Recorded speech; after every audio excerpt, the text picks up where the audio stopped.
Is Haas, and I'm out here for a little kind of last day. I guess not exactly last minute, but kind of last minute outreach that I wanted to put together for you guys. So this is part of the oppression social experimentation model. So I'll just basically be asking people if they are for or against oppression. And then from there, I'll be building up basically a question tree, just getting clear on people's views about oppression. And then hopefully tying that back to animals and the rights of animals, or the notion of rights of animals. So it's basically what we'll be doing today. I've got this sign here that might be backwards for you, but basically it says, come participate in a social experiment. So people coming on don't know what they're participating in. And then I kind of just walk them through the framework of it. So without further delay, I will go ahead and start holding the sign. I'm in a slightly different spot today, so just kind of experimenting with whether or not it's going to work. I think if I maybe move the camera just a little bit over and then catch myself sideways, that should be pretty good. Hopefully you guys have audio. I see just one person here, no one in the chat yet, so hopefully this is working. I know I kind of announced this last minute, so didn't really give people a chance to plan for it. But, you know, I figure I have an hour, half hour, whatever right now, and just want to use this time to speak up for animals. So here goes.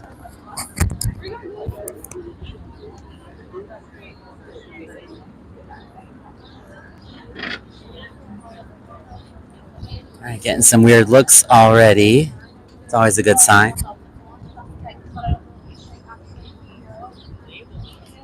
Curious looks, but no biters yet. So if you just made it into the stream, I'm just getting started now. So you have not missed any conversations yet, just me rambling.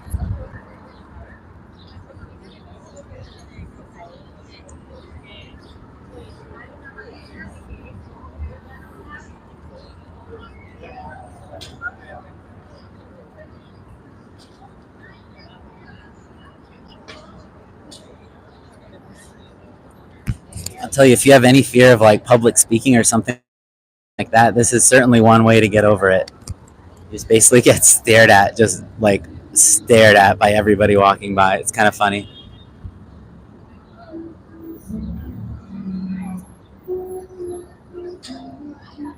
He looks too well groomed to be asking for money. What is he asking for? What is the social experiment about? What's the cause? What is the cause of Haas? So if you're just getting here, we're just getting started. You haven't missed anything yet. We're also lucky enough to have a street performer nearby, so hopefully you'll get a little background music along with the outreach. Nice little unintended consequence.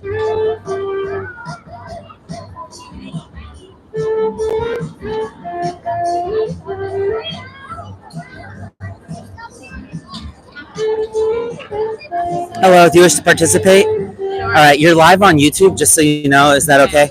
Okay, great. So my name is Haas, and I'm not asking for any money or anything. This is just basically a form of activism, just to be upfront about that part. What's your name? Rachel. Rachel, cool. So my first question is if you know what oppression is.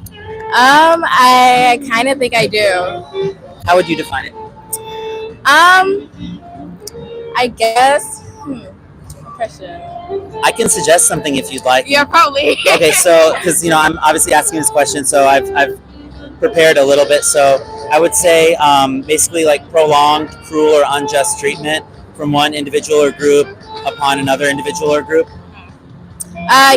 Yeah, pretty much. Yeah, I agree. Okay, great. So I'm wondering, in certain circumstances, if you think that oppression might be able to be justified by an oppressor if they have certain conditions that they say they're meeting. For example, if they have been doing this for a long time, would you think that that would make it any better or any more justifiable for them to continue?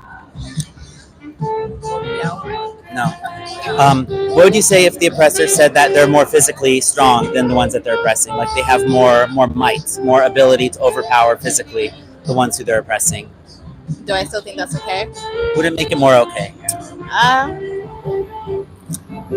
No, but I guess I could see like where it would come from, like the power, like to think they have, over someone else. I can see it. I don't think it's justified that, but Yeah, it would try to almost like hold on to that power and assert it. Yeah. How about if it's part of their culture? So if it's happening all around them, so you call them out for the oppression in which they're participating, but they say, "Hey, look around, it's happening. This person's doing it. That person's doing it. So it's normal for me to do this as well." I feel like 50-50 on that. 50-50? Yeah. If it's like a cultural standpoint. From the victim's perspective, does it justify it though? Probably not. No, yeah. Okay. And then how about if they say that the ones who they're oppressing are less intelligent? So let's assume that they don't even know that they're being oppressed, like the ones who are being oppressed are not even aware of it. No, I don't think it's still okay, but I mean, if they're not aware, then I guess it's like... I mean, they're still suffering, they're just maybe not aware of all the intricacies like that are involved, like maybe the justification, they're not aware of that, things like that. No, not really. Still not okay? Yeah. Right. Okay, so it sounds like you're pretty consistently against oppression in all those different circumstances. So I'm wondering if you feel that, or if you believe that non-human animals, like specifically farmed animals, is what I'm talking about, like cows, pigs, turkeys, chickens, fishes, if they're capable of being oppressed, like if victimhood is something that would apply to them. That's a good question. I don't know how I feel about that part. Yeah, I guess the question is, if you think about, maybe I'll ask you this, like if you think about kind of the end of your life, you usually think about like memories that you've had, right? Like kind of like, or when you think about what would kind of go through your mind in the last moments, I think it's mostly like, the experiences you've had, right? Things that you value. Would you agree? Yeah, probably. Yeah, I mean, obviously I don't know either, but I would assume for myself. So when we think about the value of experience, like the value we place on experience, and then we think about, ending the life of another animal or like putting them through exploitative processes, different types of torture, would it be safe to say that it's decreasing the quality of their experience, like it's going against their interests?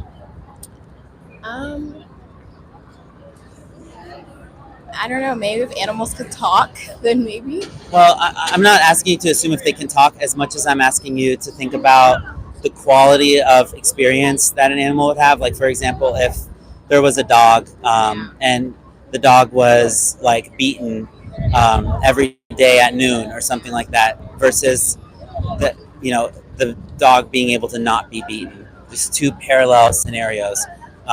Would it be safe to say that the example in which the dog is beaten goes against the interests of the dog? Like the dog has a subjective experience of the world. It's capable of suffering. No, I don't think so. You don't think that it's against the dog's interest to get beaten every day? Oh, actually I do. Yeah. Yeah. So that's what I mean when I talk about like a subjective experience. Like all beings, have there's someone behind those eyes, having that experience. So what I'm asking, I guess, is do you think that by virtue of the fact that other animals have subjective experiences, that they should be treated with rights, basically, as though they have rights? Yeah.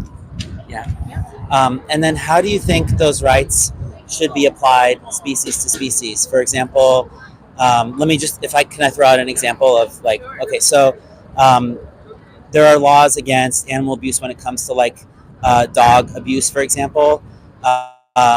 Like beating a dog, for example, is something that someone can get the cops called on them for, whereas it's standard practice, even in the most like quote unquote humane or organic kind of farming practices or animal raising and slaughtering practices, to put pigs into CO2 gas chambers before they have their throats cut.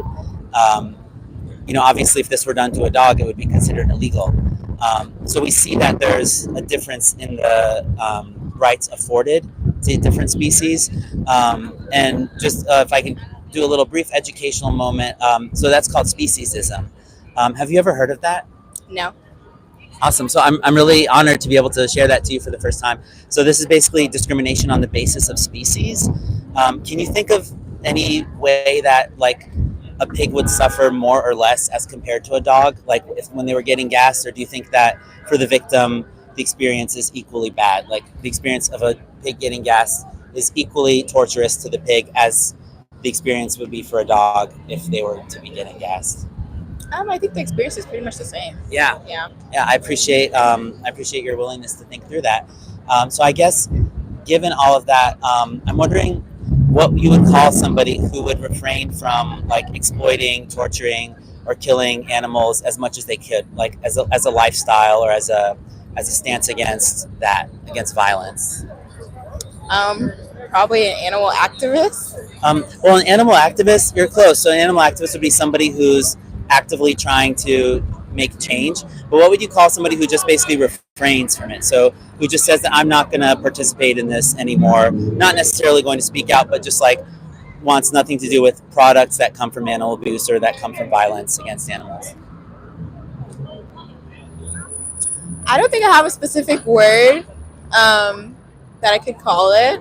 Have you heard of veganism or a vegan? Yeah, I have. Mm-hmm. Okay, so that's what a vegan is. So a lot of people think that it's a diet, or somebody who like mostly doesn't eat animals or mostly eats plant-based or that kind of thing. But it's actually that's just somebody who's plant-based. So veganism is basically a worldview that we should live without exploiting animals. So it's pretty simple as far as we can. Like when I go to the gym and I'm using the soap there, I unfortunately, I don't make sure that it wasn't tested on animals or that it doesn't contain some kind of, I avoid like palm oil, for example, because of the effects on rainforests, but I don't make sure that it doesn't have some palmitate, whatever thing. But as far as, things that we can do as far as our day-to-day lives that are the most obvious cases, that would be kind of the bare minimum for what it means to be vegan. So just avoiding eating the animals themselves, and then eating things that require them to be exploited, like, cheese, milk, eggs, those kinds of things. Are you familiar with those industries? I guess like, kind of how they exploit and hurt animals? Yeah, I've heard like animal testing and things like that. I try to like stay away from pretty controversial brands that like do those types of things. So I've heard pretty horrible things that relate to like animals and like, doing cool things to them. How do you feel about, I guess, the idea of the practice of removing animals and the stuff that comes out of them for dietary, like that practice for dietary purposes? Like taking animals out of like food. Yeah, like no longer viewing them as food stuffs. I think I'd be okay with it if we're able to find another source that gives us like the same amount of nutrients in it. I think that's where I'd be okay. So fair to say that you would not see it as a good enough justification to raise and kill an animal for the purpose of eating them, as long as you don't have to, like for your own nutrition and well-being? Yeah, pretty much. Incredible. That's the most amazing thing I could hear. So I'd like to give you some more information, if I could. So I've got this this booklet from an organization called Vegan Outreach. So let me hand that to you, and that will hopefully. Oh, where did I put that? That will hopefully get you. Oh, it's in my pocket actually. So that'll hopefully. There's a vegan starter guide on it as well. And then you can go to a website for a vegan starter guide. There's also a site called howdoigovegan.com. So that would be another resource that you can check out. And how old are you, if you don't mind me asking, by the way? 20. 20? Okay. So I couldn't tell. There's some resources that are more graphic and kind of have more stuff that I don't usually recommend to minors, and I couldn't tell in your case. So I hope that's not offensive. No, it's good. I think that's Okay, well, fair enough. But there's actually a documentary called Dominion. If you go to the website watchdominion.com, it's undercover footage, because obviously in these practices, these companies don't want you going in and recording what they're showing. but it basically shows many different species. It's a very long documentary, like I think a couple hours long, and it's just horrific to watch. But I found myself kind of like gainfully traumatized after watching it, because I was like, this was terrible to watch, but I've seen it now. I know now I can be the person who's seen some stuff, like get my bona fide credits, and then really know what I'm refraining from and have good convictions against doing it. So the last thing I'll ask is, are you going to go vegan? I think maybe if I tried like slowly like wheeling meat out. I already don't eat red meat, so I think that's already a start. And probably in the near future, if I can find those like alternatives. Yeah, that's good to hear that you're pointed in that direction, and I would just encourage you to keep in mind that, and after you do go vegan, hopefully, if you ever kind of slip up, it'll become more and more of an aberration from your ethical framework. You'll feel more and more like a hypocrite, and more guilt and regret for doing it, because there's kind of this thing like, once you can't go back, kind of a thing. So I would encourage you to, a lot of people, what they prevent themselves from doing is actually opening themselves up to that information, because once it's so hard you can't unlearn what you've already learned. So I won't talk your ear off anymore, but I just encourage you to just think about how many more animals you want exploited in your behalf, on your behalf, in your name.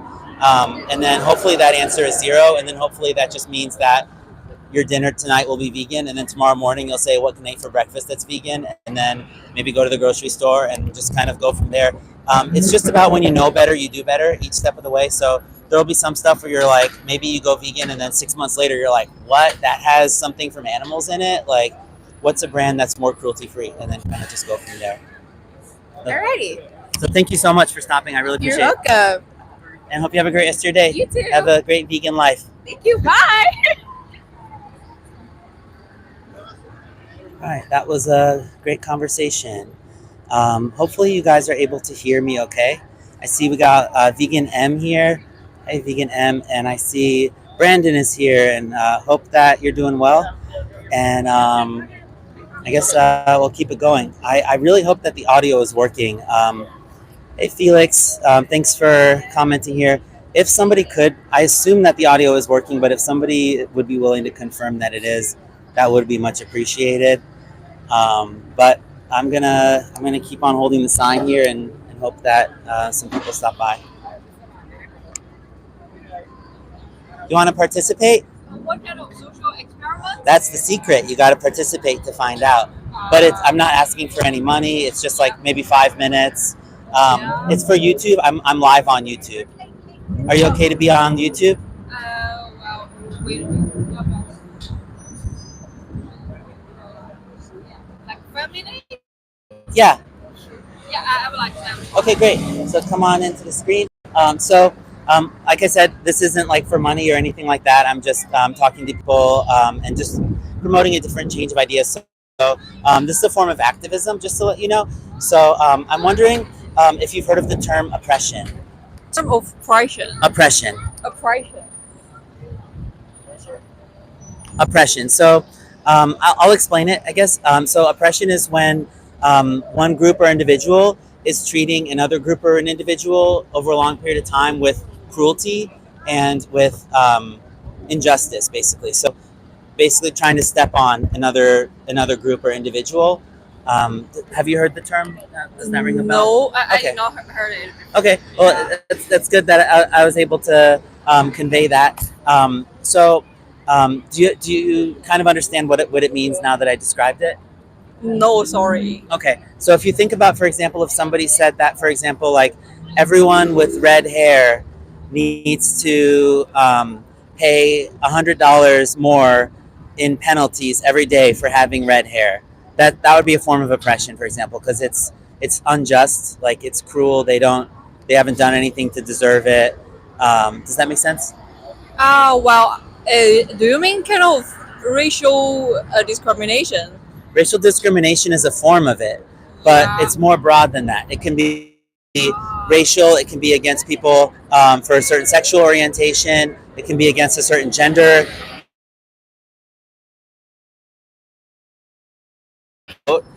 they were oppressed under those laws that were prohibiting them from voting.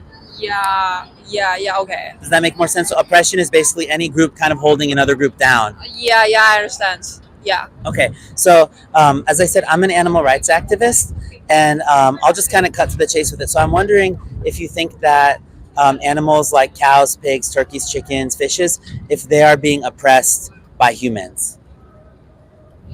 Well, that's too critical. I don't know how to answer it. It's too critical? Yeah, Can you explain what you mean? Oh well. I think I understand what you're saying, but I mean, I don't. I'm not sure. I understand it correctly. Like, are you mean like animals should not be killed by human being? So, as an animal rights activist, my perspective is that other animals shouldn't be used by people. So not just killed, but made into property. So treating them like an object who we decide when they get pregnant, we decide what day they die, we decide what price we put on different parts of their bodies after chopping them up into little pieces. You know, the violence that we. You know, I agree with you. I don't like the way you said. Sorry, I don't like they were used by people. Yeah. But I think sometimes some people treat some animals like their family. That's good. Yes, I agree. And then, the animals who are eaten, like in this country at least, mostly, pigs, chickens, cows, mostly chickens if you just counted the number of individuals. It's like 2,000 chickens every second. Boom, 2,000, 4,000, 6,000, just dead. Yeah. And it's a big industry, yes. So in those cases, though, some of those chickens actually get rescued. So there's places called sanctuaries that rescue those chickens and put them into places where they get to live out their whole rest of their life. Yeah, I understand what you say, because today we're also talking about it. That is why American chicken sells so cheap, but it's unfair to the chickens because they live all in the factory and never go out. Getting pumped full of hormones, and they're having heart attacks on the floor. And if they don't have enough heart attacks, they'll give them more hormones because they're like, we can push it a little higher to get them fatter, faster. Antibiotics when they're not even sick yet, just to try to prevent them from getting sick. It's terrible. But let me ask you about in the case where a family has everything they need. Humans have everything they need to survive, be healthy, be happy, lots of foods available, but they have chickens living with them, and they really want to they say, I want like a grilled chicken. I want something like that, chicken wing, chicken leg. Do you think that it's okay, even if the chickens had a good life, to kill them in that case if the human just wants the taste of eating the chicken? Or do you think it would be better if they ate plants, tofu, tempeh, something like that, seitan, something like that, instead of eating the murdered animal? And I think I understand what you say, but I never think about this question in my entire life because every day it happens, Yeah, so I will start to think this question after you ask me. That's really great to hear. And I'd like to actually give you some more information if I could. So I have this little booklet here, and it has some information on different choices that you can make that don't involve animals being killed. Yeah, but what can I do in real life, Yeah, so I've been vegan actually for about 12 and a half years. So it's been 12 and a half years since I've, on purpose. Sometimes, I get tricked, but on purpose I've eaten, meat, cheese, milk, honey, eggs. And I try to avoid products that are also tested on animals. So I look for the cruelty-free, like the leaping bunny. And I also don't wear animals. So if you buy things like leather, silk, wool. Yeah, I never buy it. That's great. So it sounds like you're already on your way. It sounds like you already have a vegan heart. And you just got to embrace the power that you have. Every time you pay for something, you're voting for the world that you want. So I would just encourage you, each time you spend money on something, just think about if this is an animal-friendly choice or if it's causing animals to be tortured, basically. You're so brave to stand here to express your ideas. Yeah, I really like the way you did it to support your idea. Thank you. Well, I'm just doing it for the victims. And we need every person to kind of stand up and then continue to be a voice, because each person who takes the step to cut the animals out of their consumption and out of their use and goes vegan, then they inspire more people, and it seems easier, because if no one's doing it, it seems hard to everyone, right? But then right now you have like vegan, like bodybuilders, power lifters, athletes in the Olympics. So it's showing people that you actually can do it. You can make it affordable. You can make it easy and very healthy too.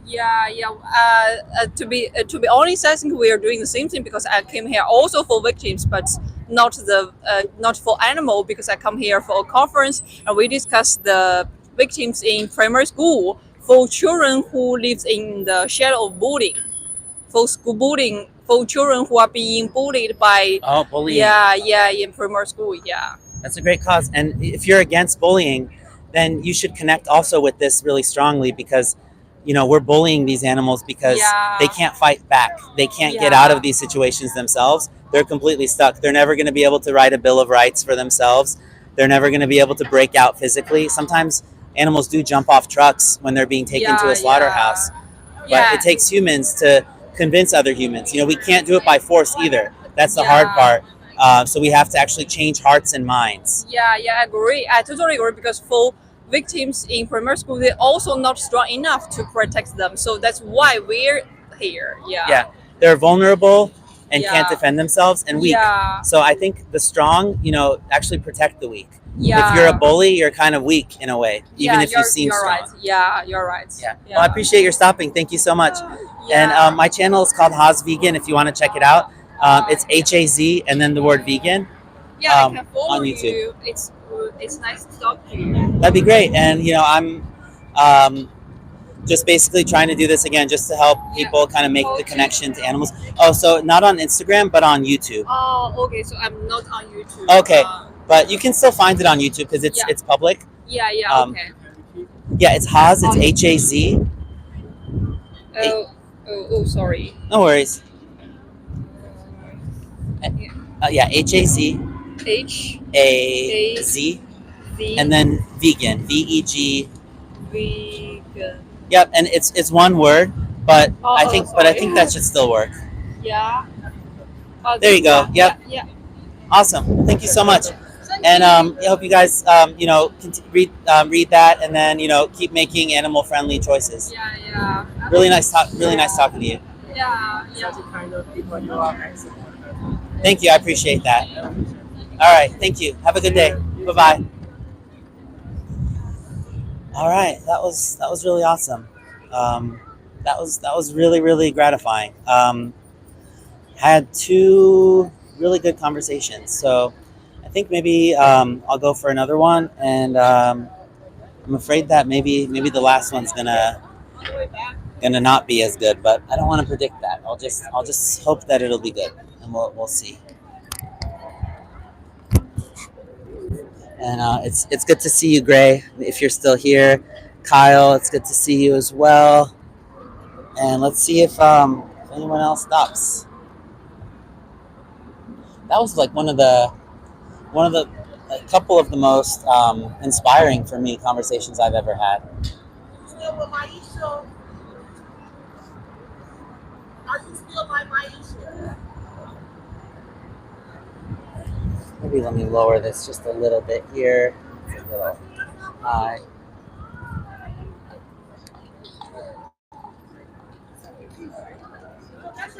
It's like, rolling the dice. Every new conversation, you never know what to expect. As Forrest Gump would say, it's like a box of chocolates. You never know what you're going to get. Yes, she was. Yes, she was. Yes, she was. Why you hollering? You don't even know what's happening. Yes, she was. Somebody was trying to fight her up there. She was.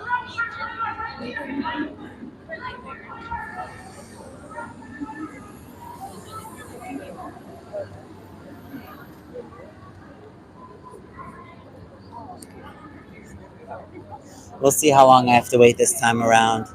Last time it was pretty quick. Hello. All right, so thank you for participating. First off, you are live on YouTube, just so you know. My name is Haz, and I'm an activist.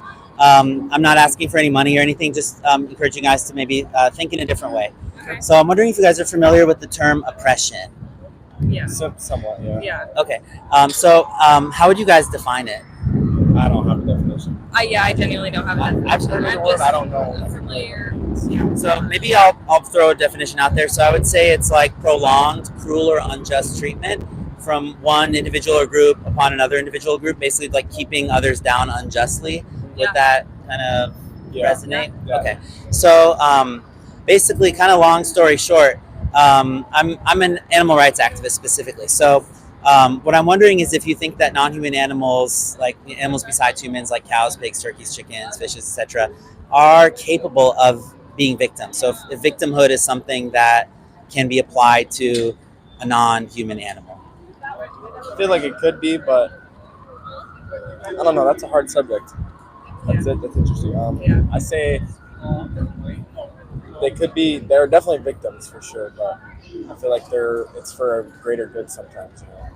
Like for our sake. If we can pause that just for a sec. So like a dog, for example, No, absolutely. like if somebody's beating a dog, they can. I thought you meant like meat, like cows, pigs, stuff like that. I'm not talking like hurt the animals. Absolutely not. Yeah, No, no, you that's shouldn't not do that. okay. What if somebody? So would you consider killing someone to be hurting them? Yes. Okay. So if someone kills a dog to eat them, would you be fine with that in your moral framework? I feel like there's certain ethical standards to what animals are able to be eaten and stuff like that. Able to be eaten as in like physiologically, like who, like, because you can eat a dog. Yeah, in different parts of the world, maybe some people do, but I feel like if the animal can be a pet and live in your house, I feel like that's not right. Okay. So I guess that would beg the question, like, is pet something that is inherent to that animal, or is that a role that we assign to them? It's definitely a rule that we assign. Yeah, and Because I appreciate your candor. So I guess I'm curious about like the experience of a dog being killed for food, for example. Do you think that from the eyes of that dog versus from the eyes of, let's say, a pig, for example, that experience feels any different, like, to them? It depends, like, if the dog is just like, if it lives like a pig, it's like kept in a pen, stuff like that. But if the dog is a pet, like it's treated like a best friend, like as people say, then I feel like they could feel something different. Like it's like, oh, you're betraying me, stuff like that. No, that's a fair point, and I think that that's actually more of a reason why these kinds of like so-called humane meat and like ethical meat type things actually open up a whole can of worms, so to speak, Yeah. because it's like, wow, you treated this cow with nothing but love, and then you sent them to a freaking slaughterhouse to get hung Yeah. upside down Yeah. and have their throat slit. That's like taking a dog out from the shelter, like to a walk or something, and then they realize they're back at the shelter and you're dropping them off again. Something like that. Yeah. So is the answer though to then? And I'm not strawmanning you or suggesting that you're saying this, but I'm saying then let's think, like, is the answer, just with curiosity, is the answer then to treat farmed animals like absolute shit, so that when we kill them, they're like, well, my life already sucked, so. No, that's definitely not the case. I wouldn't say abuse them or treat them like that in any way. I would just say, like, don't like treat them as your best friend, hang out with them and stuff like that. Like, So we farm should treat them animals- coldly, basically. not coldly, but There's a difference. You build a relationship with something that's in your house 24/7 as to where you're just keeping something healthy per se. yeah, if you're keeping it healthy for the sake of killing it and feeding it to humans or something like that, I just don't think it's right to befriend the animal, become close with the animal, build a bond with the animal, that the animal has the same feelings towards you as you does it, and then kill it off. I guess the interesting question here, though, is like how that familiarity or that closeness or that love or affection that you've shown the animal reflects upon that animal's, like, the value of their life. It almost seems like you're implying that if their quality of life is higher, that their life is worth more to them. Is that kind of Like to themselves. Yeah. Well, say that again. So are you implying that the animal's quality of life increases the value of that animal's life to themselves? I don't know. I mean, I if would they're say treated they would have an differently- equal desire to live, whether they're treated Yeah. cruelly or not. Yeah. Just by virtue of experience, like just being able to experience. Yeah, I mean, yeah, of course, but like, if they are in a shitty position, like, I don't know, it's definitely like if I were treated like that, it would be different. But if I am treated like a dog per se, and I were to be killed off, like I would definitely have different feelings about that happening. Yeah, I guess what I would encourage you to think about is just I won't hold to keep you guys forever here, but I guess I'm just trying to encourage you guys to think about the experience of those animals and whether they have any different of an experience of being killed as one of the animals who we do consider more family. And what I'm trying to encourage people to do is expand our moral community to include other species of animals and ask ourselves why we have this speciesistic approach to the animal kingdom. And it's obvious because when we grow up, there's a turkey on the table and then there's a dog running around the table. So this is baked into us. It's actually the earliest form of discrimination that we learned before sexism, racism, those kinds of things. It's like, these are the old McDonald farmed animals and this is a dog or a cat kind of thing. So it's actually harder to convince somebody that they've been duped than to actually dupe them. But that's what I'm undertaking. I'm trying to convince people that they've had blinders pulled over their eyes and that they've been taught by somebody to view other animals differently, and there's companies who are making mad bank off of this. They're basically running a corporate welfare scheme, getting crazy bailouts from the government at every corner, even as demand for these things goes down. This isn't conspiracy. This is like basically it's the animal farming sector. I mean, 70 to 80% of all crop farming is an input to plant or to animal agriculture, as it's called. So I would encourage you guys to just think about the world that's possible if we just leave animals, eat lower on the food chain, leave animals the F alone, and just and be vegan from now on. So I appreciate you guys stopping and talking with an open mind and being willing to dive into some of these topics. And I'd like to just give you guys each a leaflet. So that's from Vegan Outreach, and it just kind of shows you kind of how accessible it can be to live in a way where we're not exploiting animals. In other words, to live vegan. And the more people do it, the easier it gets for more and more people to do it. Obviously these animals aren't going to free themselves, and people aren't just going to change by themselves because it takes something to break people out of that inertia. So that's what activism is for. But what I ask of people is not necessarily to become an activist. Not everybody's cut out for it. Personalities and whatnot, but at least just don't contribute to the problem if you can help it. All right. Thank you guys for stopping. I appreciate your time. You as well. All right. Another great conversation. And I think I'm going to call it here. I've been not at home for a while, so I'll make my way home. But I appreciate everybody for being here. This was just a little bit of a shorter stream, but I thought I had some great conversations, and hope to do it again soon. And by the way, I'll be doing a live stream with, speaking of a fellow outreacher, with James from Vegan Sign Guy on Sunday. So do look forward to that if we don't see each other before then. But otherwise, have a great vegan day. Thanks for being here, and I'll catch you guys again another time.